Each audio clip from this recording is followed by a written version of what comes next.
One of the foundations of effective rigorous acquisition, as well as strong support for struggling students, is that teachers activate prior knowledge. Activating prior knowledge not only helps students make connections between what they know already and what they're about to learn, it helps students become mentally engaged in upcoming learning. Now, in the previous activities, we explored the importance of background knowledge. Background knowledge is an essential component in learning because it allows the students to make sense of new ideas and their experiences. According to Robert Mazzano, what students already know about the content is one of the strongest indicators of how well they will learn new information. That being said, I asked for the next few minutes that you look at this sample lesson not as an instructor, but as a student. Ready? Let's go.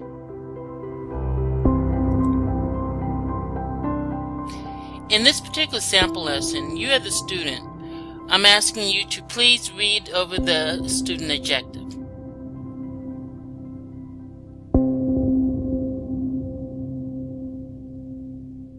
The student objective for the sample lesson reads as follows.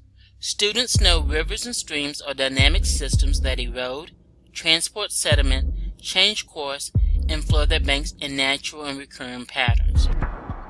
Now, in your participant's guide, take this moment and tell me what you know about rivers.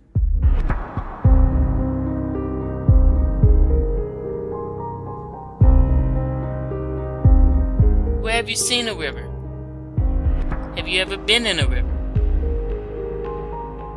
Take a few moments to jot down your ideas, please.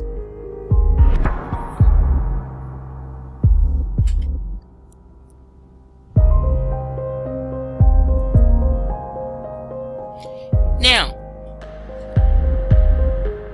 in front of you, you see two pictures. Write about what you see in the pictures for me, please.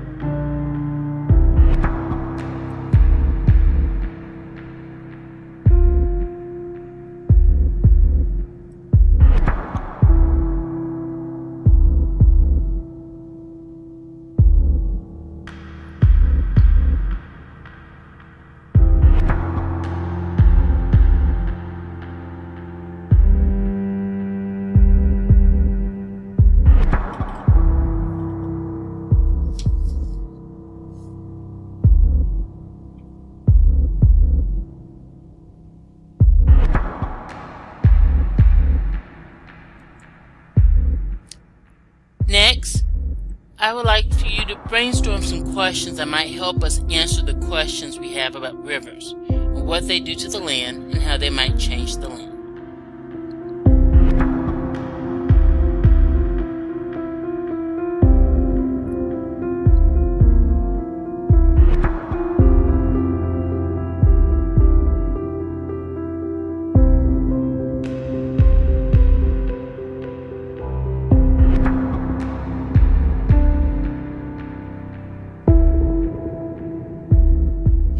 Also take this opportunity to identify some resources that might help us answer our questions.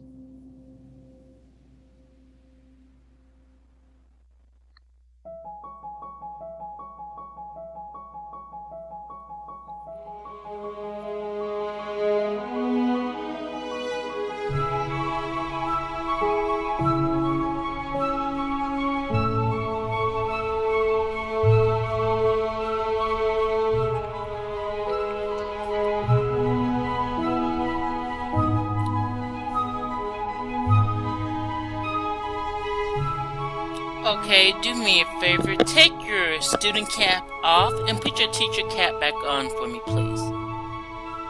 I have a question I want you to really ponder about and think about based on your previous experience. I need you to explain to me, or explain to your, more importantly, explain to your cohort how relevant prior knowledge was activated. In other words, I really want you to think about, what did we do?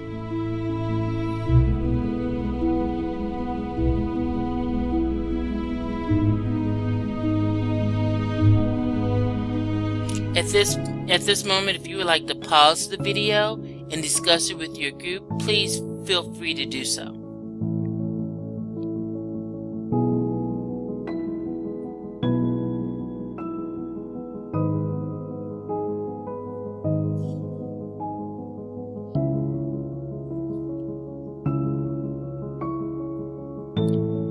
Okay, let's look at what did we do. You were asked to answer questions about a main topic. The questions that I posed activated prior knowledge through pre-existing pathways. Okay. I also used visuals, and these visuals allowed you, the student, to engage in prior knowledge. Now, using both the visuals and specific questions together allowed me to activate relevant background knowledge through experiences and through knowledge. And by having you write them and share them, you are processing that information. Now, the brainstorming and developing research questions and identifying resources to support the learning objective, it was actually allowing you as the learner to start developing the context. In other words, you are developing that glue that's going to hold that new learning in place.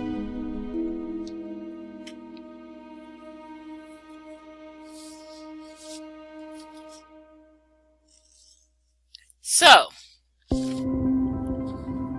let's summarize what we just did. By using visuals, by using pre-planned questions, I was able to activate prior knowledge through pre-existing pathways. Now, John Guthrie, just like Robert Mazzano, equally was adamant about the importance of activating prior knowledge. Matter of fact, he wrote that comprehension is impossible without prior knowledge. And the National Research Council also stated definitively, all learning involves transfer from previous experiences. Even initial learning involves transfer that is based on previous experiences and prior knowledge. Bottom line, prior knowledge, background knowledge, is the glue that makes new learning stick.